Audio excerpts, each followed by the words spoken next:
A hypothesis, plural hypotheses, is a proposed explanation for a phenomenon. For a hypothesis to be a scientific hypothesis, the scientific method requires that one can test it.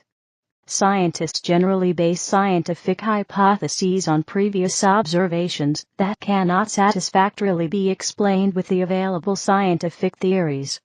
Even though the words hypothesis and theory are often used synonymously, a scientific hypothesis is not the same as a scientific theory. A working hypothesis is a provisionally accepted hypothesis proposed for further research. A different meaning of the term hypothesis is used in formal logic to denote the antecedent of a proposition. Thus in the proposition if P, then QP denotes the hypothesis, or antecedent, Q can be called a consequent. P is the assumption in a, possibly counterfactual, what-if question. The adjective hypothetical, meaning having the nature of a hypothesis or being assumed to exist as an immediate consequence of a hypothesis, can refer to any of these meanings of the term hypothesis. Uses. In its ancient usage, hypothesis referred to a summary of the plot of a classical drama. The English word hypothesis comes from the ancient Greek hypothesis, meaning to put under or to suppose.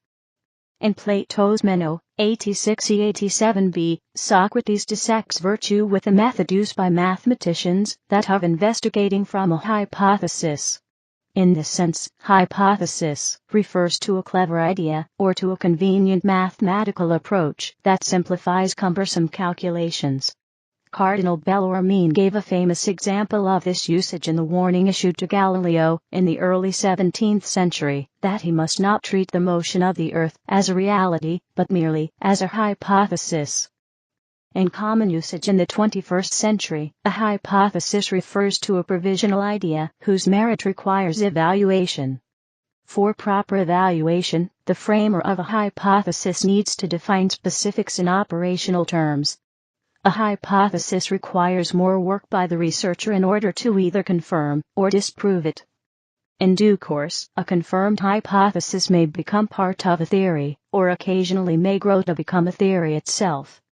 Normally, scientific hypotheses have the form of a mathematical model.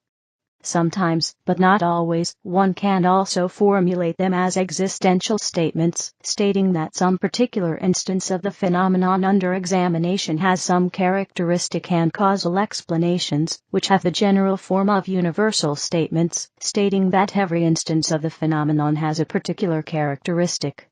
Any useful hypothesis will enable predictions by reasoning, including deductive reasoning. It might predict the outcome of an experiment in a laboratory setting, or the observation of a phenomenon in nature. The prediction may also invoke statistics, and only talk about probabilities. Karl Popper, following others, has argued that a hypothesis must be falsifiable, and that one cannot regard a proposition or theory as scientific if it does not admit the possibility of being shown false. Other philosophers of science have rejected the criterion of falsifiability, or supplemented it with other criteria, such as verifiability, e.g., verificationism, or coherence, e.g., confirmation holism.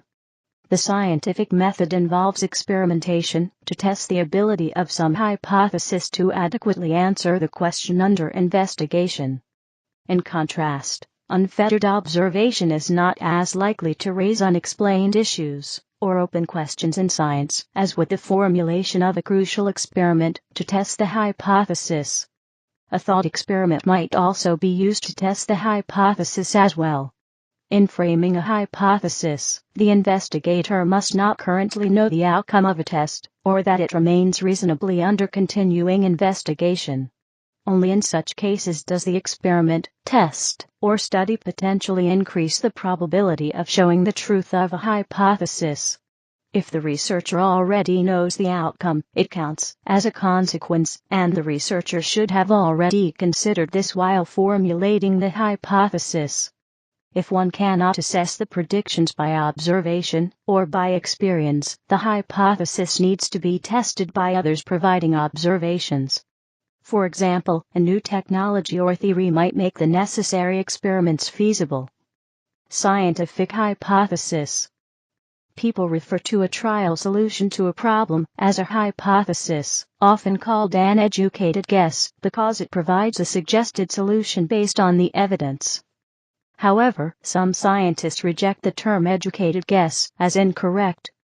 Experimenters may test and reject several hypotheses before solving the problem. According to Schick and Vaughan, researchers weighing up alternative hypotheses may take into consideration testability, compare falsifiability, as discussed above. Parsimony, as in the application of Occam's razor, discouraging the postulation of excessive numbers of entities. Scope, the apparent application of the hypothesis to multiple cases of phenomena. Fruitfulness, the prospect that a hypothesis may explain further phenomena in the future. Conservatism, the degree of fit with existing recognized knowledge systems. Working hypothesis. Working hypothesis is a hypothesis that is provisionally accepted as a basis for further research, in the hope that a tenable theory will be produced, even if the hypothesis ultimately fails. Like all hypotheses, a working hypothesis is constructed as a statement of expectations, which can be linked to the exploratory research purpose and empirical investigation. Working hypotheses, and are often used as a conceptual framework in qualitative research. The provisional nature of working hypotheses make them useful as an organizing device in applied research. Here they act like a useful guide to address problems that are still in a formative phase. In recent years, philosophers of science have tried to integrate the various approaches to evaluating hypotheses and the scientific method in general to form a more complete system that integrates the individual concerns of each approach. Notably, Emre Lakatos and Paul Feyerabend, Karl Popper's colleague and student, respectively, have produced novel attempts at such a synthesis. Hypotheses, concepts, and measurement. Concepts in Hampel's deductive nomological model play a key role in the development and testing of hypotheses. Most formal hypotheses connect concepts by specifying the expected relationships between propositions. When a set of hypotheses are grouped together, they become a type of conceptual framework. When a conceptual framework is complex and incorporates causality or explanation, it is generally referred to as a theory. According to noted philosopher of science Carl Gustav Hampel, an adequate empirical interpretation turns a theoretical system into a testable theory. The hypothesis, whose constituent terms have been interpreted, become capable of test by reference to observable phenomena. Frequently the interpreted hypothesis will be derivative hypotheses of the theory, but their confirmation or disconfirmation by empirical data will then immediately strengthen or weaken also the primitive hypotheses from which they were derived.